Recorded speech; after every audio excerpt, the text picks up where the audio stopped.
YouTube, Quinn Wade coming to y'all with that instant basketball analysis. We're going to talk about the Cleveland Cavaliers beating the Charlotte Hornets by 1 point. Miles Bridges had a huge night. He went for that game-winning three off half court and missed it so bad that it was just funny how they thought that it possibly could go in just by the trajectory of him shooting. It looked like it was going to be way off anyway. But they gave them a run for their money, and it was good to see a good game again from the Cavs because they've been blowing so many people out. But this is why a lot of people think the Cavaliers are a championship team because they can weather the storm. They can take you good and you bad and still beat you. You can be beating this team by 15, 20 points and they can still come back and beat you. They done did it against a championship contender in the Celtics, and they done did it even against the Hornets. And it just shows you that it's hard to stop this team defensively. It's hard to stop this team offensively.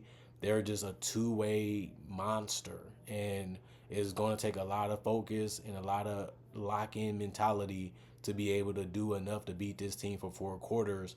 That's why they haven't lost that much this season. I mean, they only lost 10 times so far. And this is another reason why this team is unbelievable. The Cavaliers won this game 118 and 117. The Cavaliers are 53 and 10 and 24 and 6 on the road. The Hornets are 14 and 48 and 9 and 24 at home. Cleveland swept the season series with the Hornets. We are not really surprised about that, but then again, this was the most closest game out of all of them. The other ones was one-sided for the most part. Other than that, they tied the first quarter 27 to 27. Cleveland went up and made a great run in that second quarter. 36 to 25 is how it ended. Charlotte showed that they're not going to go away easily in the third quarter with a 31 to 24 third quarter, and they also outscored them 34 to 31 in the fourth quarter. But the Cavaliers did enough things right to be able to win this game, and that's all that mattered. Like, you don't got to play them again for the rest of the season. You took their best effort, and you still was able to come out victorious. And that's what the teams do. They figure out how to get it done. And it looked like Jared Allen and those guys, like, man, we really put ourselves in a tough situation in the fourth quarter where it looks like the Hornets was going to win because it was up by 9. And then they just slowly grinded their way back into the game. Before the game was over, they was able to take the lead because of free throws of Donovan Mitchell and those guys. And he did miss a free throw, but even if he made it, he couldn't still hit that three and win because it would only be a 2-point game regardless. So Miles Bridges had a good chance to win it, regardless if he made the free throw or not. But I would say it was just a challenge.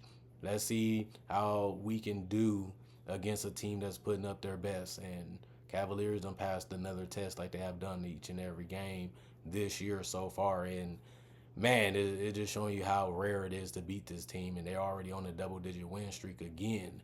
That's how good this team really is. But Evan Mobley, 6 of 13 from the field, 1 of 5 from 3, 6 of 7 from the free throw line, 19 points, 10 rebounds, 2 of them was offensive, 4 assists, 1 steal, 2 blocks, 1 turnover, +6 and plus minus.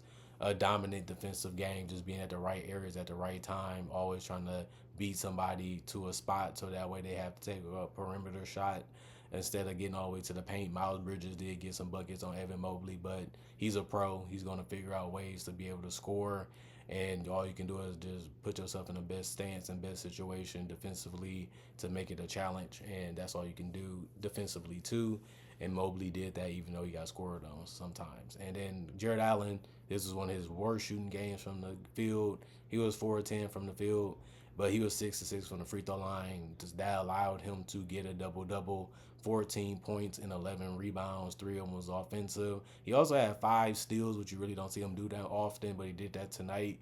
And a block and a turnover and no personal fouls for him or Mobley. Like I said before, that's very impressive. And he was a -4 and plus minus tonight. Darius Garland shot the same, 4 of 10 from the field, but he was 3 of 6 from the three-point line. He was 9 of 9 from the free throw line, 20 points for him. He actually had 1 rebound, 2 assists, and a steal, 2 turnovers, and 5 personal fouls. It was just too little, and they tried to exploit that. But, he stayed on the court enough. He was a +4 and plus minus. And Donovan Mitchell, with the free throws, he really didn't have it going that well from the field or from 3, but he kept getting to the line. and he was able to knock down majority of them. He was 6 of 19 from the field and 0 of 6 from 3 and 12 of 18 from the free throw line. 3 rebounds, 1 assist, 1 block, 3 turnovers, 2 personal fouls. He was a +1 and ± with 24 points. And Max Strus only played 22 minutes. He was 0 of 3 from the field, but he was 3 of 3 from the free throw line, so he ended with 3 points, 3 rebounds. One of them was offensive, 1 assist, 1 turnover, 1 personal foul, -14 and ±. Dean Wade was 0 of 3 from the field, 3 rebounds, 1 assist, 2 personal fouls, -5 and ±. And DeAndre Hunter did give them the best quality of production off the bench. 4 of 6 from the field, 2 of 4 from 3, 5 of 6 from the free throw line, 6 rebounds, 1 of those offensive, 4 assists, 2 turnovers, 3 personal fouls, +17 and ±. And Isaac Okoro was 2 of 4 from the field, 1 of 3 from the 3-point line, 2 rebounds, it all was offensive, 1 turnover, 3 personal foul, -14 and ±5 points. Ty Jerome played 17 minutes. He was 2 of 4 from the field, no threes tonight, which is rare for him. 2 of 2 from the free throw line, 5 rebounds, 3 assists, 2 turnovers, 1 personal foul, +9 and ±6 points. And Sam Merrill was 4 of 4 from the field.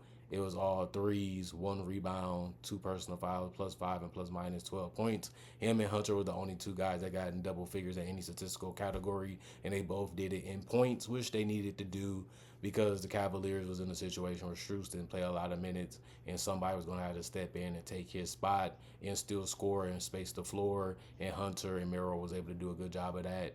And the other guys scored enough in the minutes that they got.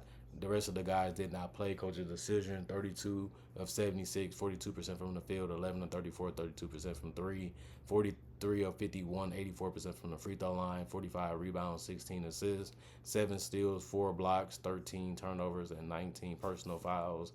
And then the Charlotte Hornets gave their best game that they could tonight.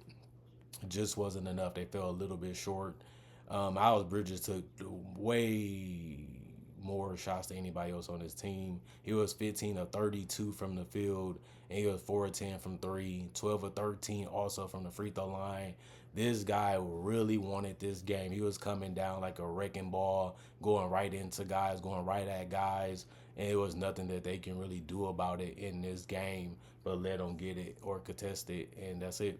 8 rebounds for him. 1 of them was offensive, 2 assists, 2 steals, 1 turnover, 4 personal fouls, +5 and ±46 points. Yusuf Nurkic, 6 of 11 from the field, 0 of 1 from 3, 0 of 2 from the free throw line, 12 points. He did have 15 boards. 5 of them was offensive. That was the most for the team tonight. 5 assists, 1 steal, 1 block, 1 turnover, 5 personal fouls, +18 and ±. LaMelo Ball was 4 of 13 from the field, 3 of 10 from 3. He got in foul trouble and he actually fouled out, but he was 2 of 2 from the free throw line, 1 rebound, 7 assists, 1 steal, 1 turnover, and he was a -17 and ± with 13 points. He took a lot of tough shots, and some of them he made, most of them he missed. It's going to be like that if you can't get to the basket, and if you have to rely on jump shots. That's the hardest shots in the game. Sometimes you're going to hit them, sometimes you're just not, and it is what it is with him on that. Daquan Jeffries, 2 of 3 from the field, 1 of 1 from 3, 1 of 2 from the free throw line, 2 rebounds, 1 assist, 1 steal, 1 block, 2 personal fouls, +1 and ±6 points. Josh Green, 1 of 4 from the field, 0 of 3 from the 3-point line, 1 of 2 from the free throw line, 3 rebounds, 1 assist, 1 steal, 2 turnovers, 2 personal fouls, -4 and ±. And Taj Gibson, 2 points, 1 of 1 from the field, 1 assist, 1 personal foul, -4 and ±. Musa was 3 of 5 from the field, 3 rebounds, 1 of them was offensive, 2 assists, 1 block, 3 turnovers, 5 personal fouls, -16 and ±6 points. Saloon was 3 of 5. Was Salon 3 of 5 from the field for him? It was all threes that he shot. 6 boards. 2 of them was offensive. 3 assists, 1 steal, 1 turnover, 1 personal foul, +2 and ±9 points. Seth Curry got on the court. He played 14 minutes. He made his only 3. The other shot he made 2. He finished 2 of 2 from the field, 1 of 1 from 3. 2 rebounds, 1 assist, 1 personal foul, +1 and ±5 points. And Damian was 3 of 7 from the field, 0 of 2 from 3, 1 rebound, 4 assists, 2 turnovers, 4 personal fouls, +11 and ±. And Nick Smith Jr. was 4 of 9 from the field, 1 of 4 from 3, 2 rebounds, 1 of them was offensive, 2 assists, one turnover, two personal fouls, -2 and plus -9 points. They had a lot of guys play. They gave a lot of guys opportunities, and I would say the bench delivered for the Hornets. They rebounded decently. They scored decently for the minutes that they played, and I think they were solid defensively for the most part. This was a hard fought game by the Hornets, and their starters didn't really do that much because Jeffries and Green didn't even get in double figures. Some of the bench players scored more than them in less minutes, and you just needed a bigger performance for LaMelo Ball and him to not be so touchy on the perimeter and reachy. But he needed to make more of his shots if they was going to win this game. I don't know if Miles Bridges is good enough to win a game on his own, but he proved that he can keep them close and possibly give them a chance. Somebody else had to step up and help them out, though. And that was the purpose of the bench, doing it together instead of just being a one-man show. 44 of 92, 47% from the field, 13 of 37, 35% from three, 16 of 21, 76% from the free throw line, 43 rebounds, 10 offensive, 29 assists, 7 steals, 3 blocks, 12 turnovers, and 33 personal fouls, which is way too much. Like I said, if you're not going to believe it, but the Cavaliers shot 51 free throws in this game, and they still shot 84%. They shot 21 free throws, only shot 76%. But, the game is always going to be that way. You just got to stay with it. And I think the Hornets did. They just came they didn't have enough time. And the Cavaliers did enough in the time that they needed to win this game. And it can be that way. It can be funny endings like that where, man, we had it right. We was right there. We were so close to actually pulling off the upset. And the Cavaliers said we just took our time and stayed steady, stayed ready, and just played picture-perfect basketball when it mattered the most. And we're always going to have a mismatch. We're always going to have something they can exploit that just cover it up and do as much as we can as a team to patch the holes on the boat so it can continue to sail. And that's what they did, is send to the promised land. And the Charlotte Hornets, they had to take some pit stops. They kept putting themselves in a lot of harm in a lot of situations where they shouldn't have. And the execution in those last 3 minutes is just a perfect example of knowing what you are, knowing what you want to do, and not knowing what you are, knowing what you want to do, and not knowing who you want to give the ball to. And that's a problem for the Hornets, and it's going to continue to be one. No Brandon Miller, no Mark Williams, and guys like that was out. And they can't make excuses because they had to go out there and compete with what they had, just like the Cavaliers. But the Cavaliers just had better shooters, better players, better scorers, and better playmakers like we knew coming into this game. And it just showed in those ugly moments that the Hornets had trying to close out the game. And that pressure can get to you too, just to be honest.